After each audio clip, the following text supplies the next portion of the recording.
In my last video, I talked about the harsh political climate of Westeros. Most of the great families were always fighting for power. They even had special branding that put forth the image of strength and competency that would help them come out on top. When you have people who are so focused on winning, they can't abide anything that might make them look weak, even if it's their own children and heirs. Which brings us to Tywin Lannister and Randyll Tarly. They were so obsessed with winning that they were willing to exile the sons that they felt didn't correspond with the image they wanted to portray of their families. Let's start with Tyrion Lannister. Tywin didn't even really want to believe that he was his son, because then he would have to admit that he conceived a son that Westeros would believe was feeble. The Lannister Herald was a lion, and their house words were, "Hear me roar." So Tywin connected that with an image of strength. Tyrion couldn't even ride a horse without a special saddle, so Tywin didn't really think of him as a lion. Even when his heir, Jaime, took an oath that would keep him from marrying and inheriting Casterly Rock, Tywin did not automatically make Tyrion his new heir, even though it was Tyrion's right. I want what is mine by right. The day Jaime put on the White Cloak, he gave up his claim to Casterly Rock. I am your son and lawful heir. It is mine by right. No, he hoped that something would happen that would allow Jaime to leave the King's Guard and take his rightful place as heir to Casterly Rock. When Jaime's sword hand was cut off, Tywin thought that was his chance. You'll return to Casterly Rock and rule in my stead. But Jaime stubbornly refused to leave his sisters and his children's side. But my answer is still no. I don't want Casterly Rock. I don't want a wife. I don't want children. What do you want? Supper would be nice. But Tywin underestimated Tyrion. He may not be physically strong like Jaime, but unlike Jaime and Cersei, he inherited Tywin's intelligence and cunning. There's your piece. Joffrey saw to that when he decided to remove Ned Stark's head. So at a young age, Tyrion realized the importance of knowledge. He read books on history and science and whatever other subject they had in Westeros. Why'd you read so much? I must do my part for the honor of my house, wouldn't you agree? Well, my brother has his sword, and I have my mind. And a mind needs books like a sword needs a whetstone. He had the knowledge of an engineer. He was able to design a saddle for himself that made it possible for him to ride a horse. And he designed one for Bran so that he could ride even without the use of his legs. Start with a yearling and teach it to respond to the reins and to the boy's voice. Will I really be able to ride? You will. On horseback, you'll be as tall as any of them. His knowledge of the history and houses of Westeros helped him talk himself out of trouble multiple times, including using a trial by combat to keep from being executed by Catelyn Stark and her sister Lysa Tully.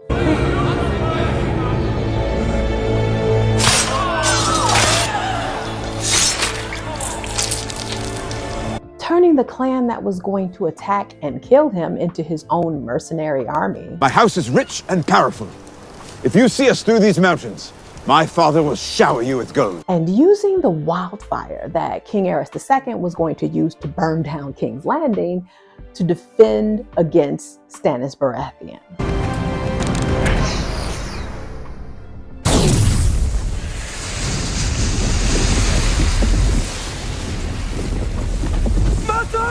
Get down!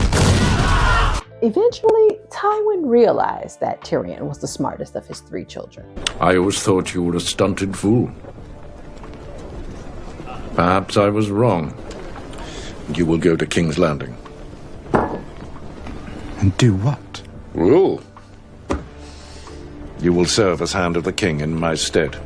Even though he would never say that out loud. It made him Hand of the King in his absence while he fought a war to get his real son back. They have my son!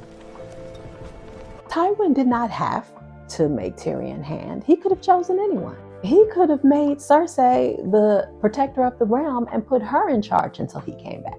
But he knew no one else in King's Landing was up to the task, and he probably doubted Cersei would give up her power once it was given to her. But he knew Tyrion was smart enough to run things in King's Landing while he was away, and knew that he was desperate enough for his approval to not fight him when Tywin came back and took his power back. I think that Tywin was even a little threatened by how well Tyrion did in his absence. Jugglers and singers require applause. You are a Lannister. Do you think I demanded a garland of roses every time I suffered a wound on the battlefield?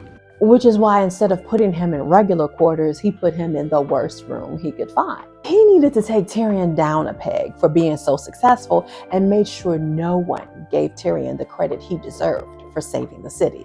But Tyrion proved that not only was he the smartest of the three children, he was the strongest Lannister. He was the only Lannister that survived to the end of the series. He was also able to kill his own father and return to Westeros not as a fugitive, but as an advisor to Daenerys Targaryen. Hell, he even arranged for her murder when he realized she could no longer be trusted. And he was able to talk his way out of prison after that and choose the next king of Westeros. And who has a better story than Bran the Broken? Tyrion Lannister not only survived, he thrived. Then there is Samwell Tarly, whose main flaw was being a sensitive, bookish boy. He couldn't fight, wasn't really good at anything physical, and was his mother's favorite. Probably it was the last thing that sealed his fate, because we all know how men think of women in Westeros. They were basically just there to marry, to consolidate power, and give birth to heirs and daughters who can be used to continue to consolidate power. Tyrion was the youngest in his family, and Sam was the oldest. His father knew he could not legally disinherit Sam, so he made him go to the Night's Watch. Like the King's Guard, the men of the Night's Watch could not get married and have children or inherit lands. So when Sam took his oath, he was basically disinherited. Like Tyrion, Sam loved to read. At first, he didn't have the confidence that Tyrion had. He had the knowledge, but didn't know how to use it in his favor. But being in the Night's Watch changed him. For the first time, he was putting all those random facts stored in his head to good use. He used his knowledge to get Jon elected as Lord Commander of the Night's Watch. Whilst Lord Janos was hiding with the women and children, Jon Snow was leading. He took charge of the wall's defense. He killed the Magna of the Thanes. He went north to deal with Mance Rayder. Mormont himself chose Jon to be his steward. He saw something in Jon, and now we've all seen it too. And Jon, unlike Sam's father, knew that he needed Sam's intelligence as a maester in the coming war against the army of the dead. So he sent Sam off to learn all that he could about White Walkers and the last war. Of course, when Sam got to the Citadel, they were far enough away from the action that they had no problem putting their heads into Sam and ignoring everything that Sam had tried to tell them. Archmaester, with respect, I've seen them, the army of the dead. Everyone in the Citadel, those who'll even talk to me, they all doubt the Walkers ever existed in the first place. Everyone in the Citadel doubts everything. It's their job. The Sam that was sent to the Night's Watch would have continued meekly at the Citadel, not knowing what to do next. The Sam that killed a White Walker, effectively proving that he could be brave when it counted, decided to ask forgiveness rather than permission and took the restricted books he needed to fight the war. I mean, in the end, if the army of the dead got past Jon, it was all over for Westeros anyway, who wouldn't be prepared for them at all. So ends and means and all that. Sam utilized his time at the Citadel to save Jorah Mormont from Grayscale, figure out that Dragonglass was the weapon they need to defeat the dead. It's a map of Dragonstone. The Targaryens built their first stronghold there when they invaded Westeros. That's Dragonglass. A mountain of it, beneath the ground. And he unknowingly had the knowledge that unlocked the fact that Jon was really Aegon Targaryen, heir to the Iron Throne. He issued an annulment for Prince Rhaegar and remarried him to someone else at the same time in a secret ceremony in Dorne. I mean, it's not Sam's fault that the most important thing that he learned wouldn't make a lick of difference in the end. That's on the writers of the show. And it doesn't diminish the fact That knowledge in the form of books read by Sam Tarly and in the form of memories held by Bran Stark had the power to change everything. In the end, Sam was made the Grand Maester of Westeros, even though he didn't finish his studies. Like Tyrion, he survived and thrived. So, even though these powerful men did not respect the power that knowledge could give you, they had to bow down to it in the end. But of course, one could say that they were born with power, so they really didn't know how to attain it. Which is why others who weren't born with power knew just how powerful knowledge was. Some people are fortunate enough to be born into the right family. Others have to find their own way. And here I'm talking about Lord Varys and Littlefinger. Lord Varys' whole job on the small council was information. How did you know I was coming? Knowledge is my trade, my lady.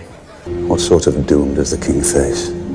The same sort as John Arryn. The Tears of Lys, they call it. A rare and costly thing. As clear and tasteless as water, it leaves no trace.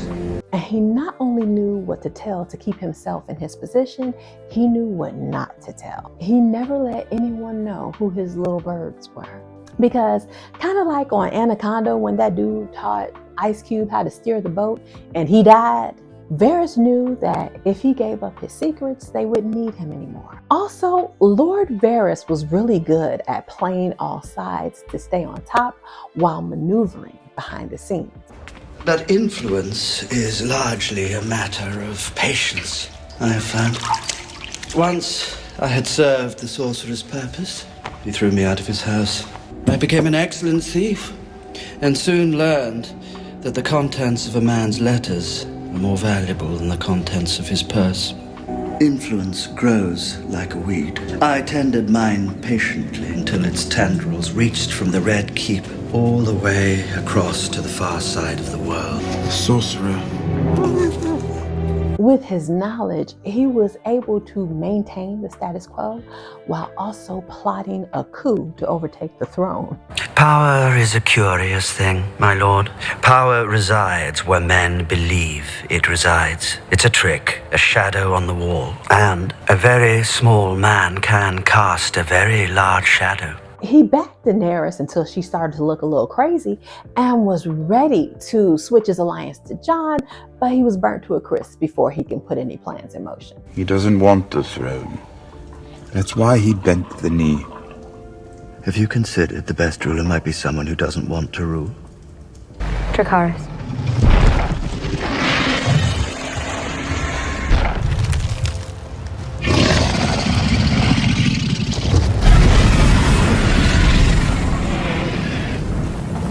Then there's Littlefinger, whose actual name is Peter Baelish. His nickname was born from where he came from. There were 3 pieces of land that jutted out into the sea like fingers. Peter was from the smallest piece of land, hence the name Littlefinger. Why do they call you Littlefinger? Arya! When I was a child, I was very small. And I come from a little spit of land called the Fingers, so you see, it's an exceedingly clever nickname. It was given to him to remind him that he wasn't shit and wasn't gonna be shit. I understand you knew my brother Brandon as well. All too well. I still carry a token of his esteem, from navel to collarbone. Perhaps you chose the wrong man to duel with. Now what will I buy with 100 gold dragons? A dozen barrels of Dornish wine?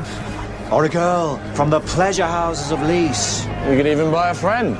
But Peter managed to gain the power to create enough chaos in Westeros for him to climb to the top. As he once said, chaos is a ladder. Chaos. A gaping pit waiting to swallow us all. Chaos isn't a pit. Chaos is a ladder. I mean, it was him who started it all by having Lysa kill Jon Arryn, then send a letter to Catelyn throwing suspicions on the Lannisters. I lied for you, I killed for you! This one little action led to Bran getting paralyzed, Ned dying, a war between 5 kings, Joffrey dying, every horrible thing that ever happened to Sansa, and the list goes on. There's only one dagger like this in all of the 7 kingdoms. It's mine. Yours? I lost this dagger. To whom? Tyrion Lannister. Together we murdered a king. If my house should fall, I will have nothing to hide. But like Varys, Littlefinger wouldn't last to the end. All of his chaos caught up to him, and he was executed by Arya. Knowledge is power, but somehow even in Westeros, only those born to rich and powerful families can utilize it in their favor. Prominent families often forget a simple truth I've found. And which truth is that? Knowledge is power. Stop. Wait. I've changed my mind. Let him go. Power is power. What I've noticed from observing Tyrion and Sam, as well as Varys and Littlefinger, is that Tyrion and Sam's knowledge comes from books, whereas Varys and Littlefinger's knowledge comes from the streets. The example that Game of Thrones seems to be setting before you is that book knowledge is more powerful than street knowledge. But going on the examples I have from real life, that is false. So, do you believe that knowledge was a powerful weapon in Westeros? Tell me what you think in the comments down below. Come back next week when we examine the differences between some villains in the wizarding world. Don't forget to like, share, subscribe, and hit the notification bell to know the next time I upload or go live.